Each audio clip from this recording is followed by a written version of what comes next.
પાટણથી Chandanji Thakor, Sabarkantha Tushar Chaudhary, જામનગરથી GP Marvia, અમરેલીથી જે નિઠુમ્મર, આણંદથી Amit Chavda, ખેડાથી Kalusinh Dabhi, પંચમહાલથી Gulabsinh, દાહોદથી doctor Prabhabahen Taviyad, છોટાઉદેપુરથી Sukhram રાઠવાનું નામ તો સુરતથી નિલેશ કુંભાણીનું નામ નક્કી છે।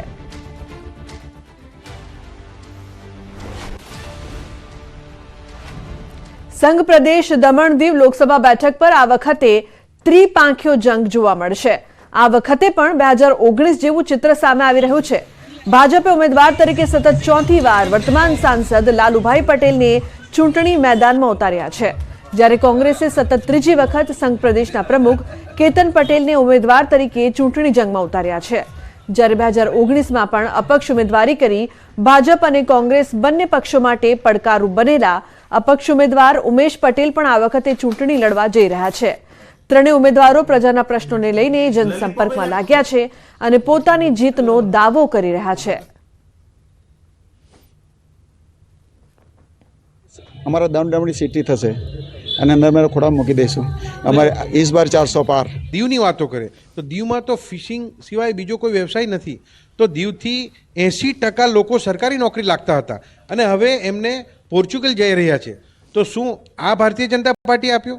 તો આ બધા મુદ્દાઓ છે, બેરોજગારી છે, ડેવલપમેન્ટના નામ પર સુરસુર્યું છે, એ જ રીતે આ લોકોના ઘર તોડી રહ્યા છે, ઘણા બધા મુદ્દાઓ છે। એ મુદ્દાને લઈને અમે જશું। 2019માં પણ હું ચૂંટણી લડ્યો હતો લોકોની સમસ્યા અને લોકોની વેદના અને લોકોને ન્યાય અપાવવા માટે। ત્યારે પણ લોકોનો પ્રતિસાદ સખત મને પ્રેમથી મળ્યો હતો અને નેશનલાઇઝ પાર્ટી કોંગ્રેસ અને ભાજપની વચમાં પણ મને ખૂબ જ પ્રતિસાદ સારો મળ્યો હતો। ઘણી જગ્યાઓ પર તો ભાજપ અને કોંગ્રેસને પણ મેં બંને પાર્ટીઓને હરાવી દીધી હતી અને કમ્પેર ટુ કોંગ્રેસ તમે જોજો તો દમણમાં તો મેં કોંગ્રેસના સમકક્ષ અને કોંગ્રેસ કરતાં વધારે વોટ મને મેળવેલા હતા। તો ગુજરાતમાં આગામી 7 મેના રોજ લોકસભા અને પેટા ચૂંટણી યોજાવાની છે, જેને લઈને મહેસાણા જિલ્લા પોલીસ એક્શનમાં આવી ગઈ છે। ચૂંટણીનો ફાયદો લઈ કોઈ ગુનેગાર જિલ્લામાં ન પ્રવેશી શકે, દારૂ તેમજ નાર્કોટિક્સની હેરાફેરી રોકવા પોલીસે સઘન ચેકિંગ હાથ ધર્યું છે। આ માટે મહેસાણા જિલ્લામાં કુલ 9 ચેકપોસ્ટ બનાવાઈ છે। શાંતિપૂર્ણ ચૂંટણી પૂર્ણ થાય તેવો પ્રયાસ જિલ્લા પોલીસ દ્વારા હાથ ધરવામાં આવ્યો છે। મહેસાણા જિલ્લામાં કુલ 9 ચેકપોસ્ટો ઊભી કરવામાં આવેલી છે અને એ 9 ચેકપોસ્ટો ઉપર 9 ટીમો બનાવી અસરકારક વાહન ચેકિંગ કરી અને શાંતિપૂર્ણ રીતે આ ચૂંટણી પૂર્ણ થાય એની અમે યોગ્ય તકેદારી રાખેલી છે। રાજકોટમાં ઇલા સોલંકીની હત્યાનો મામલો યુનિવર્સિટી પોલીસ દ્વારા આરોપીની ધરપકડ કરવામાં આવી છે। આરોપી સંજય ભારતી ગોસાઈની ધરપકડ કરવામાં આવી। આજરોજ ગુનાના કામે કોર્ટમાં રજૂ કરવામાં આવશે। લિવિનમાં રહેતી ઇલા સોલંકીની હત્યા કર્યા બાદ તેના પુત્રને ટ્યુશન ખાતે લેવા ગયો હતો। ટ્યુશનથી લઈ તેના નાનાના ઘરે મૂકવા ગયો હતો। સંજય ભારતી પોલીસ પૂછપરછમાં સમગ્ર કહાની જણાવી। આરોપી સંજય ભારતી પોલીસ પુત્ર હોવાનું પણ સામે આવ્યું છે। તો આજે આરોપીને કોર્ટમાં રજૂ કરવામાં આવશે। ઇલાની હત્યા બાદ તેના પુત્રને તે ટ્યુશનથી લેવા ગયો હતો અને નાનાના ઘરે મૂકી ગયો હતો। પોલીસ સમક્ષ તેણે આ સમગ્ર મામલા અંગે કબૂલાત કરી છે। તો ઇલા સોલંકીની હત્યા કરવામાં આવી હતી અને હવે આ હત્યા અંગે ખુલાસા થઈ રહ્યા છે। આરોપી સંજય ભારતીની ધરપકડ કરવામાં આવી છે।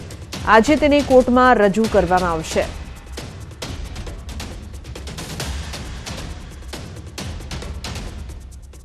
તો રાજકોટમાં ઇલા સોલંકીની હત્યા કરવામાં આવી હતી।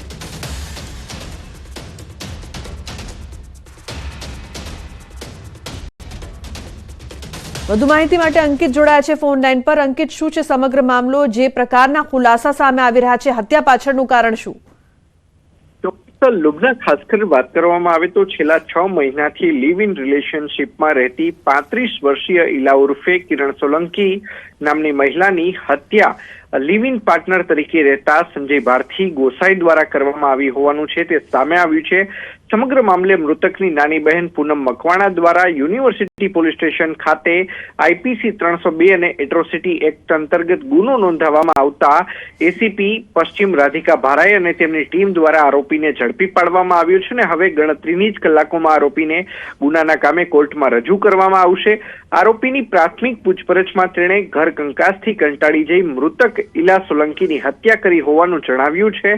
તો સાથોસાથ પોલીસની પ્રાથમિક તપાસમાં આરોપી સંજય ભારથી પોલીસ પુત્ર હોવાનું પણ સામે આવ્યું છે. સંજય ભારથીના પિતા છે તે એએસઆઈ તરીકે પોલીસ વિભાગમાં અગાઉ ફરજ બજાવતા હોવાનું પણ છે તે સામે આવ્યું છે. તો સાથોસાથ હત્યા કર્યા બાદ જે આરોપી સંજય ભારથી છે, જે ઈલા સોલંકીનો પુત્ર કે જે ટ્યુશનમાં ગયો હતો ત્યાંથી તેને લેવા ગયો હતો ને ત્યારબાદ તેને પોતાના નાના નાનીના ઘરે પણ મૂકવા ગયો હોવાનું પોલીસને જણાવ્યું છે. જી લુબ્ના. બિલકુલ અંકિત, આભાર સમગ્ર માહિતી બદલ. તો પોલીસ સમક્ષ સમગ્ર કબૂલાત કરવામાં આવી છે. નવસારી શહેરમાં રખડતા ઢોરનો ત્રાસ સતત વધી રહ્યો છે. શહેરના વોર્ડ નંબર 13માં શાંતિવન સોસાયટી નજીક મુખ્ય માર્ગ પર આંકલા યુદ્ધથી દોડધામ મચી હતી. આંકલા લડાઈના કારણે સ્થાનિકોના જીવ તાળવે ચોંટ્યા હતા. સતત વધી રહેલા રખડતા ઢોરના ત્રાસથી વાહન ચાલકોને હાલાકી પડી રહી છે. રખડતા ઢોરના ત્રાસ સામે પાલિકાની નબળી કામગીરી સામે આવી સ્થાનિકોમાં રોષ જોવા મળી રહ્યો છે.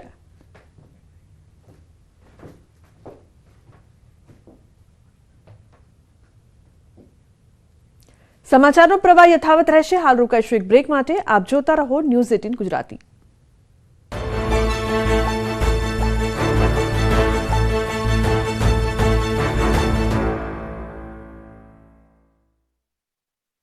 લુબી પમ્પ્સ, ફ્લો નહીં ફોર્સ.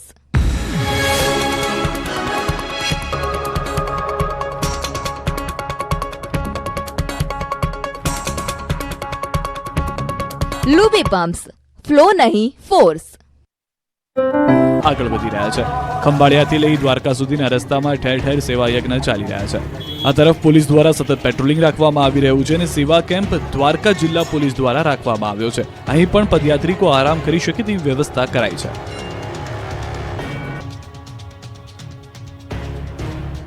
યાત્રાધામ ડાકોર ખાતે ફાગણી પૂનમની ઉજવણી માટેની તડામાર તૈયારીઓ થઈ રહી છે.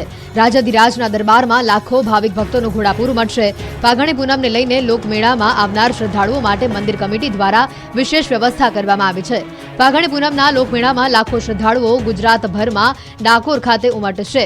ડાકોર તરફના માર્ગો જય રણછોડ માખણચોરના નાદથી ગુંજી ઉઠશે. અમદાવાદથી ડાકોર સુધીમાં 250થી વધુ ભંડારા તેમજ 9 પોલીસ ચેકપોસ્ટ અને 10થી વધુ આરોગ્ય કેન્દ્રથી માર્ગ સજ્જ છે. ડાકોરમાં 2000થી વધુ પોલીસ બંદોબસ્તમાં છે.